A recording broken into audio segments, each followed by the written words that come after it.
সাদা বেগুন। এটা আমার খালার বাসা থেকে চারা আনছিল আমার আম্মু।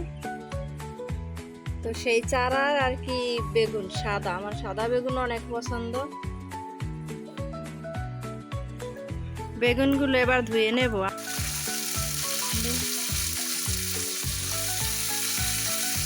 এবার হচ্ছে চিংড়ি মাছের শুটকি দিয়ে দিলাম আদা রসুন বাটার সাথে। এবার চিংড়ি মাছের শুটকি দিয়ে ভাজবো।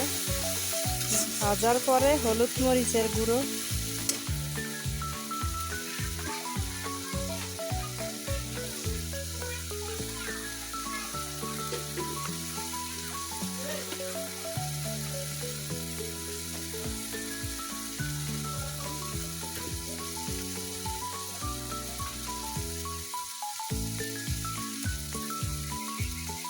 স্বাদ মতন লবণ, যার যতটুক প্রয়োজন ততটুক লবণ দিবেন।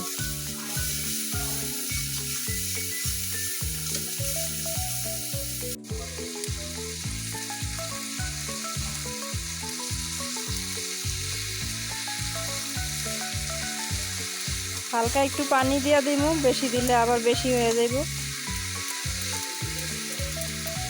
বেগুনে অনেক পানি ওঠে, তো হালকা পরিমাণ পানি দিয়ে ঢাকনা দিয়ে ঢেকে দিব।